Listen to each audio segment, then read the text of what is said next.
兄弟们，患难见真情啊！丹麦要给乌克兰提供最新型的鱼叉导弹了。从俄乌大战开始，乌克兰就向老美求援，想让大哥支援点大宝贝，比如先进的鱼叉反舰导弹系统。可这东西也是老美的心头肉，白给有点接受不了。就在老美犹豫不决的时候，丹麦突然跳了出来，表示要力挺自己的乌兄弟，愿意将自己的鱼叉大宝贝贡献出来。老美一见这情况，嘴都笑歪了，既不直接得罪俄罗斯，又能让乌有装备，一举两得，完美。泽连斯基更是激动的落泪，兄弟，我要嫁给你。那这个鱼叉大宝贝凭啥让乌克兰这么执着的想要得到？它的威力很强吗？台湾为何会不惜耗费24亿美元引进？今天火力军就给大伙盘一盘，这个能打破俄军黑海封锁、增强台湾岸防力量的鱼叉反舰导弹究竟是何方神圣？老美的技术可真不是吹的，鱼叉反舰导弹可是个全能高手。按搭载平台，它能分出4个化身：舰舰型、空舰型、潜射型以及岸舰型。之前台湾就向老美买了舰舰、空舰和潜舰3种型号，分别安装在自己的 F-16 成功级护卫舰以及海象级潜艇上，实力那是蹭蹭蹭的往上涨。而这次丹麦向乌克兰兄弟提供的鱼叉大宝贝，虽然没有明说是啥型号，但根据丹麦自己的装备型号，我们不难猜出支援的是鱼叉岸防导弹系统，型号应该是最新的 Block 2型鱼叉反舰导弹。当然也不排除其他国家偷偷提供别的型号导弹。这套鱼叉 Block 2型反舰导弹可不简单，这是老美在新世纪推出的全新版本。单枚导弹就能让一艘3000吨级的护卫舰丧失战斗力，让5000吨的驱逐舰重伤。它与以往型号最大的不同就是换装了颗心脏，并且增加了 GPS 制导组件和对地攻击软件，一下子鸟枪换炮，不仅射程提高到240公里以上，打击范围也直接扩大了1倍，而且还能像自己大哥战斧那样，可以攻击港口和陆地目标。这要是拿到手，泽连斯基怕是做梦都能笑醒。之前俄军老贼不干人事，对黑海实施封锁，导致全球第5大小麦出口国乌克兰生产的小麦无法从敖德萨出口，不仅搞得乌克兰民怨沸腾，而且还将全球的粮食价格推向了历史高点。现在不一样了，有了鱼叉导弹这种制海利器，乌兄弟只要通过反舰导弹培训，乌海军这种不是人过的日子就会结束。首先，乌克兰海军可以用鱼叉反舰导弹对俄黑海舰队形成反制，从而打破俄海军对黑海的海上封锁。其次，鱼叉导弹240公里以上的打击范围，既能沿岸保护敖德萨港口城市，又能驱逐俄海军舰远离敖德萨。现在就算借俄海军俩胆去拦截鱼叉导弹射程之外的乌克兰商队，俄海军都怂得不敢去。因为这款鱼叉导弹的射程可以直接轰杀到俄黑海舰队的老巢塞瓦斯托波尔，这个地方有俄海军在克里米亚半岛建造的著名军港，现在俄海军自家老巢都暴露在乌海军的炮火之下，你说俄黑海舰队能不慌吗？根本不敢再封锁乌克兰的港口和海运。另外，乌克兰还能用鱼叉去搞一搞俄方陆地上比较重要的目标。这款导弹和战斧巡航导弹的制导模式是一样的，配有末端红外成像制导，所以能精准识别和打击陆地上固定的目标，比如机场、发电厂这些，从根儿上切断俄军的力量。如果乌克兰愿意，俄乌海战的战局就会从原来的俄骚扰乌变成乌骚扰俄，彻底反转，形成反制。除此之外 ，Block 2型鱼叉导弹有能力摧毁对俄乌双方都极为重要的克里米亚大桥。之前乌克兰兄弟或许没能力去炸桥，但要是有了鱼叉导弹，乌克兰就随时具有轰炸克里米亚大桥的能力，可以让俄罗斯投鼠忌器，不敢妄动。逼急了，大不了乌克兰兄弟来个一拍两散。当然，这一切都要在鱼叉岸防系统到来后才能实现。鱼叉反舰导弹既能确保敖德萨港口的安全，又能打破俄军老贼对黑海的封锁，同时也能摆脱俄军海基导弹的持续骚扰，一举三得，稳赚不赔。鱼叉的厉害可不是小乌第一个发现的，早在去年，台湾就很有先见的花巨资23.7亿美元，一次性买了100套鱼叉导弹系统。鱼叉加熊2、熊3强强联合，可保台湾近海防御无敌。又因为鱼叉具有一定的对地打击能力，你想想，这对台湾来说，是不是除了反舰以外，鱼叉还能对大陆沿海一些目标造成威胁？台湾海峡才多宽，只有200多公里。如果将鱼叉部署在前沿岛屿，像金门、东引岛等地方，鱼叉导弹正好能够打击到一些沿海目标。所以，鱼叉对台来说，可不仅仅是防御性武器，更是一种进攻性武器。这无疑增强了台湾的威慑力。你瞅瞅，乌克兰和台湾都这么想要鱼叉，那它究竟有什么优点呢？鱼叉是一种全天候高亚声速巡航式反舰导弹，其特点除了刚才咱们说的多平台搭载外，它还能使以航空母舰为核心的舰队获得高度机动的远距离反舰能力，可一弹多用，命中率高达95%，抗干扰能力强，射程远，是目前现役的西方反舰导弹中最先进的一种。鱼叉系列反舰导弹的老大是舰型的 RGM-84A， 老二是鱼叉 Block 1D 导弹，也就是丹麦给乌兄弟提供的鱼叉 Block 2。这个全新版本不仅能力强，而且让鱼叉导弹的服役期延长到了21世纪。目前老二只有舰型，编号为 RGM-84F。打海战正常情况下，你要是想仅用几枚导弹就把大型船舰击沉，那并不容易。当然，乌克兰仅用2枚导弹就干沉了莫斯科号的非正常情况除外，这个火力军会在后面讲。正常情况下，就算是老美想仅有几枚导弹干沉大型船舰也不容易办到。老美要是想打大型船舰，他会充分利用自己航母的空中优势，用鱼叉去摧毁敌方战舰的雷达、通信等设施，然后派遣舰载机去击沉失去作战能力的敌舰，而不是去赌运气。鱼叉导弹在攻击船舰时非常有特点，发射前会导入已探测的数据，发射后会迅速下降到60米左右飞行，在捕获到目标后，高度再次下降，贴海飞行。当接近敌舰时，导弹会突然跃起，俯身冲向目标，穿入到舰桥内部爆炸，利用冲击波和碎片来破坏雷达设备和通信指挥。这种高空俯冲的攻击方式可减少错过目标的机会，敌方军舰难以回避，只能等着被击沉。鱼叉作为美海军、美空军现役的主要反舰武器之一，性能肯定是差不了的。之前我们也提到过，它的发射形式很多，这让它从服役开始就鲜有敌手，尤其是冷战时期，可谓是反舰导弹里的经典武器。二战以来，美海军的军事力量那就是蝎子粑粑独一份，从未发生过较大的海战。即便美军使用鱼叉反舰导弹的机会很少，但也击沉过利比亚巡逻舰、伊朗护卫舰，一些卖给其他国家的鱼叉也多多少少取得了不小的战果。再加上老美对它的多次升级，在如今的战场上，鱼叉仍是威慑敌海军的重要力量。比如即将给乌克兰的 Block 2型，不仅能打水面目标，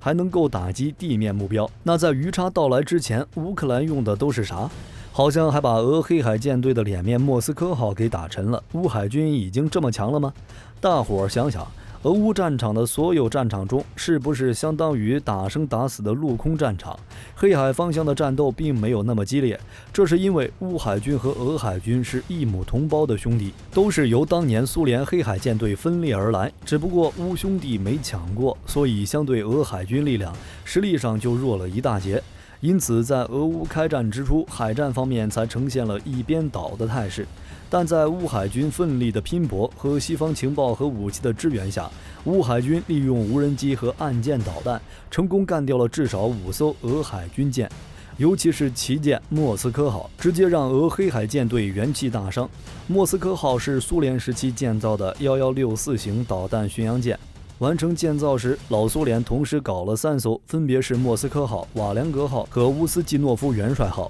在这次俄乌战争中，无关正义与否，俄军还是很有战术头脑的。他将瓦良格号扔在意大利以南的海域活动，将乌斯季诺夫元帅号放在靠近叙利亚塔尔图斯港水域巡航，这相当于团伙作案，要有望风的把门，把北约在地中海的力量看得死死的，不给他们一点机会去支援乌克兰。莫斯科号这个老古董，满载排水量1.16万吨，舰船上配备了超多先进的武器装备，备，什么远程防空导弹、超音速远程反舰导弹、近防系统和舰炮等等，综合作战能力那是杠杠强，所以才撑起了俄海军的脸面。但这脸面俄海军却没能守住，被乌克兰吊起来狂扇。原因据说是遭到了乌克兰2枚海王星反舰导弹的攻击，导致弹药殉爆而沉没。乌克兰的海王星啥来头？威力这么强的吗？海王星导弹其实就是俄罗斯的天王星导弹。苏联还在的时候，很多重工业像航空业、造船业等都集中在乌克兰，到了现在正好都被乌克兰继承了下来。同样，许多科技人才也选择了留下，因此乌克兰是有着很强的军事装备制造能力的。2014年，俄军攻占克里米亚后，俄黑海舰队可以时刻在乌克兰海岸线徘徊，导致乌克兰天天做噩梦，于是就开始偷偷建设自己的防御体系，着手研究反舰导弹和无人机。前苏联的 KH-35天王星反舰导弹，乌克兰就拥有全套设计图纸。经过卢奇设计局的一顿花式设计，成功鼓捣出了全新的海王星反舰巡航导弹。海王星是亚音速反舰导弹，可在低空掠海飞行290千米。导弹自身雷达导引头的探测范围约为48千米，能安装在船舶、陆地和空中发射平台。导弹重约870千克，战斗部重150千克。一枚导弹足以瘫痪5000吨的水面舰只，并且命中率极高。整个海王星反舰系统包括一辆装有4发导弹的发射车、一辆指挥卡车和一队补给卡车，一个作战单元，包括4套发射装置以及至少1台车载 Mineraler U 雷达。雷达作用距离600千米，可以有足够的时间引导导弹接近目标。根据设计要求，反舰系统一次可进行6辆发射车齐射，对目标实施饱和式打击。整个发射系统可立即转换发射阵地，以防遭到定位反击。补充完导弹之后，在新阵地展开时间不超过15分钟。2020年末，乌克兰海军获得了一套完整的海王星系统。在俄军进入乌克兰之前，俄海军拥有6套发射器、72枚导弹和配套的雷达，以及6架用于目标发现的 TB2 无人机。莫斯科号那么大，为啥2枚就给干沉了？是豆腐渣工程吗？火力军觉得这2枚导弹很可能打到了莫斯科号的大动脉上了，也就是巡洋舰的动力舱。这样一方面可以让动力系统停车，另一方面能引爆 AK-36M 近防炮的弹药库，这样才可以让莫斯科号巡洋舰沉没。当然，这种情况很少见，至少也要是海王星反舰导弹一次发射4到8枚，外加莫斯科号眼下近距离才能发现来袭导弹，再加上只依靠 AK-630M 来进行拦截的话，海王星才有可能击中莫斯科号的大动脉。另一艘被乌克兰击沉的大舰是一艘鳄鱼级的登陆舰，你瞧，俄军没事就往人家地盘派军舰，这下出事了吧？3月24日，俄军鳄鱼级的大型登陆舰奥尔斯克号正得意洋洋地在乌克兰地盘登陆时，天降正义，轰的一声，直接被乌克兰的一发原点 U 弹道导弹给干沉了。乌克兰让你丫的再嚣张！奥尔斯克号是苏联在上世纪研制建造的一型登陆舰，